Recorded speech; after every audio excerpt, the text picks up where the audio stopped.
Star hospital సుఖీభావ్కు తిరిగి స్వాగతం.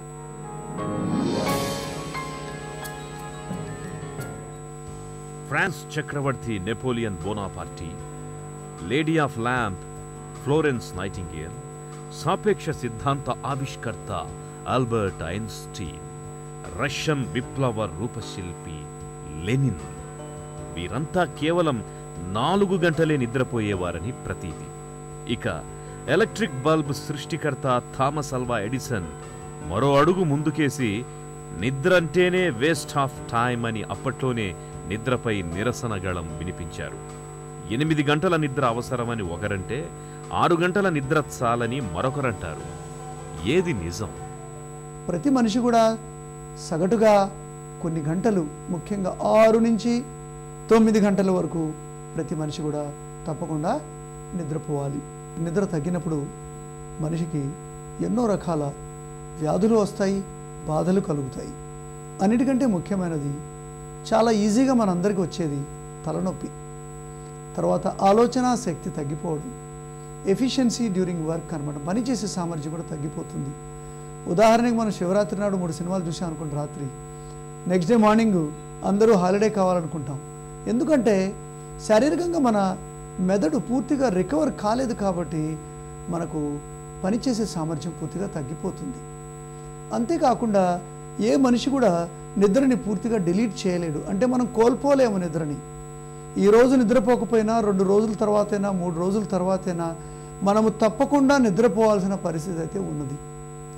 అందువల్ల నిద్ర క్రమంగా తగ్గే కొద్దీ జనాల్లో హైపర్ టెన్షన్ అంటే అధిక రక్తపీడనం అనేది చాలా ఎక్కువగా వస్తుంది. అంతేకాకుండా వయసు మీరే కొద్దీ అల్జైమర్స్ డిసీజ్ అంటే మతిమరుపు రోగం అనేవాళ్ళు పాత రోజుల్లో. దీనితో పాటు కొన్ని రకాల ఫిట్స్ అంటే ట్రెమర్స్ రావడం, మూర్ఛ రోగాలు లాంటివి, ఇవి కూడా చాలా దీర్ఘకాలికంగా నిద్ర లేకపోతే మనకు మూర్ఛ లాంటి వ్యాధులు కూడా వచ్చే అవకాశం ఉంటుంది. మామూలుగా పనిచేసే వాళ్ళలో జ్ఞాపక శక్తి కోల్పోవడం, సరైన టైంలో డెసిషన్ తీసుకోలేకపోవడం, తర్వాత ముఖ్యంగా మనం చూస్తూ ఉంటాం రోడ్ యాక్సిడెంట్స్ డ్రైవర్స్కి ఎక్కువగా. ఎందుకు అవుతుంది? ఆయనకి డ్రైవింగ్ రాక కాదు, అసలు ఆ డ్రైవర్కి ఓనర్కి తెలియదు రాత్రి ఎన్ని గంటలు పడుకున్నాడా లేదా. ముఖ్యంగా ట్రావెల్స్లో పనిచేసేటువంటి డ్రైవర్స్ కూడా కొన్నిసార్లు రాత్రి చేస్తారు, కొన్నిసార్లు పగలు చేస్తారు. ఈ విధంగా వాళ్ళు ఒక రెగ్యులర్ ప్యాటర్న్ నిద్రలో లేకపోవడం వల్ల వాళ్ళ క్రమశిక్షణ, మెదడుకు ఉండేటువంటి క్రమశిక్షణ తప్పి డెసిషన్స్ తీసుకోలేరు. బ్రేక్ ఒత్తాలనుకున్నప్పుడు బ్రేక్ ఒత్తడు, అదేవిధంగా టర్నింగ్ ఎంత రేడియన్స్లో తిప్పాలని తిప్పలేడు. సో అందువల్ల రోడ్ యాక్సిడెంట్స్ అన్నీ కూడా నిద్ర డిస్టర్బెన్సెస్ వల్లనే అవుతాయి.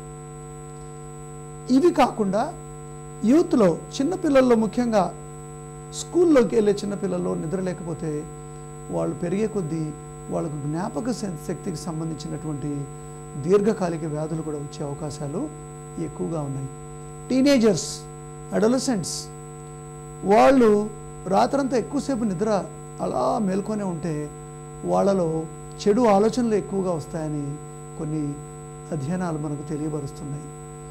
12 గంటల తర్వాత మనం నిద్రపోకపోతే మన మెదడు సరైన ధోరణిలో పనిచేయదు. సుఖనిద్ర కోసం తీసుకోవలసిన జాగ్రత్తల గురించి ఒక చిన్న విరామం తర్వాత తెలుసుకుందాం.